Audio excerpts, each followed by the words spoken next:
When you hear the word minimalism, you might think of art, music, fashion, or architecture and decor.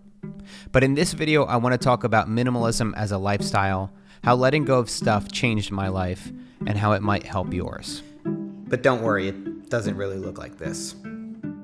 The idea of simple living has been around for thousands of years, but the modern minimalist movement really started around 2006 with bloggers like Leo Babauta.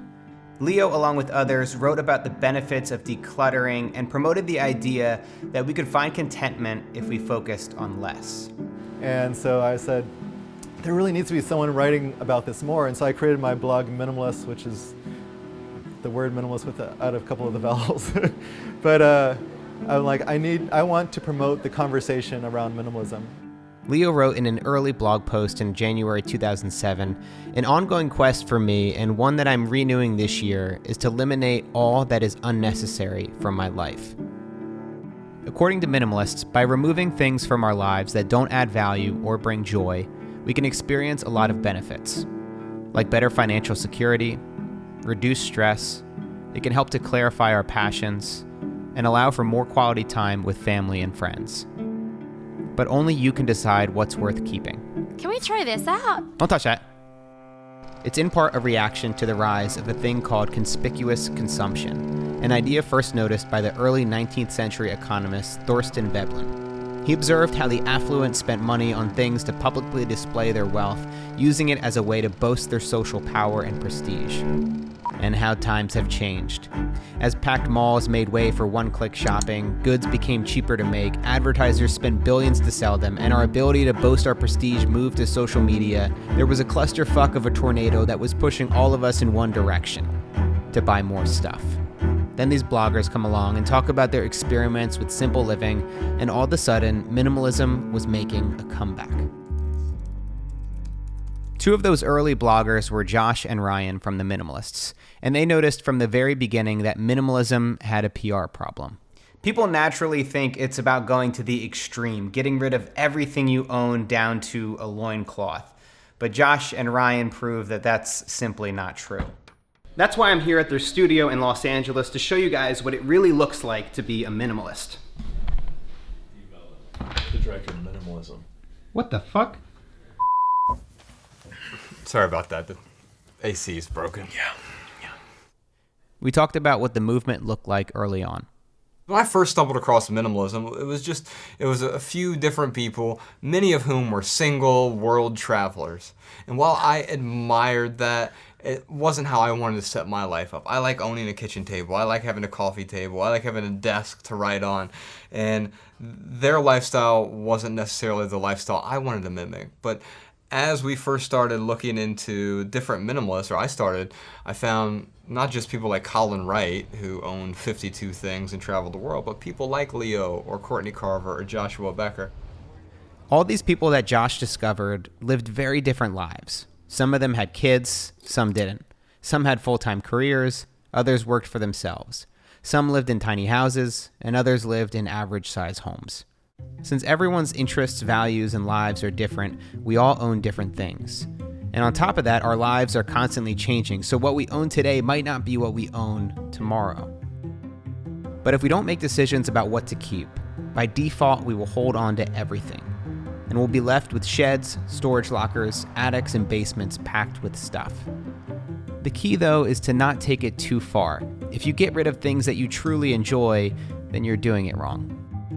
So it's funny because people will inevitably come up to us and they'll be like, I love books and I've got a nice big library and I love the way the books smell. I love turning the pages. I love how they feel. I love lending them out to my friends, and then we talk about the books later. And I'm like, hey, keep your books. It sounds like you get a lot of value out of your books.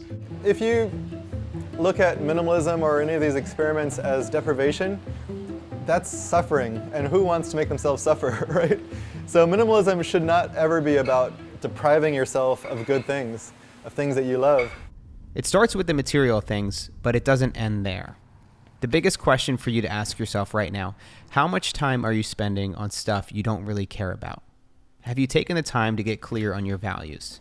If you don't create your own definition of success, someone else will do it for you.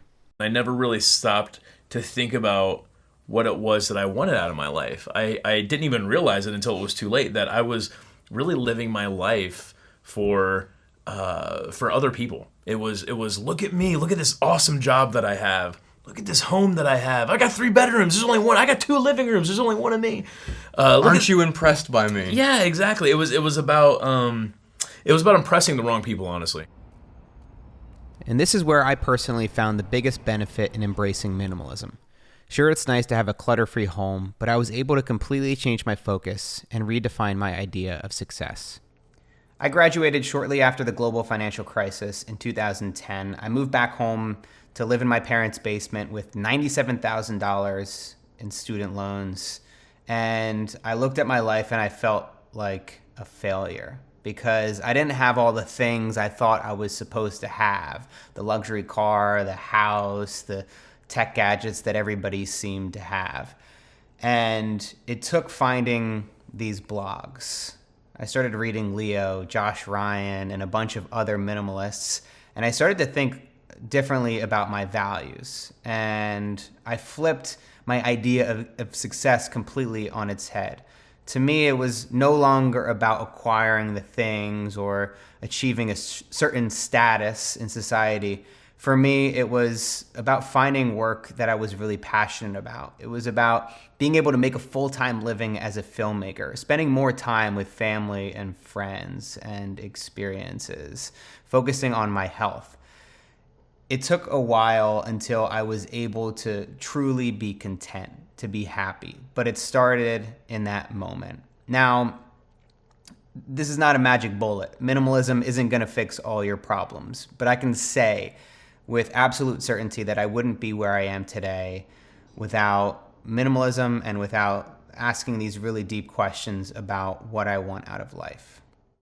Whether you want to call yourself a minimalist or not doesn't matter. But I think that everyone can gain something from making more intentional decisions with how they live their lives. Maybe we just spend too much time focusing on that word. For me, the ism is less important. You can call it minimalism. I think it's the perfect word. I also think it's the most imperfect word because sometimes it scares off people. Sometimes it scares people enough to actually make some changes, which is great. But if it's too austere of a word, then you can say essentialism, you can say intentionalism, you can say living within your means-ism, whatever ism you want to use. It really has to do with living a more meaningful life. Thanks for watching. If you want to get access to the full 40-minute interview with Josh and Ryan from the Minimalists, you can get it on Patreon. What are you guys doing? Oh, is this like... Is that Instagram Live? Oh, no. Patreon is how I'm able to keep this YouTube channel 100% ad-free. I release videos every month on lifestyle design, minimalism, and filmmaking. I'm actually working to release a video this week about how I made this video. So breaking down how I turned my apartment into a full-fledged studio. All right, so things are a little bit crazy in the bedroom right now. This is what the bedroom looks like. Again, thanks for watching, and I will see you guys next week.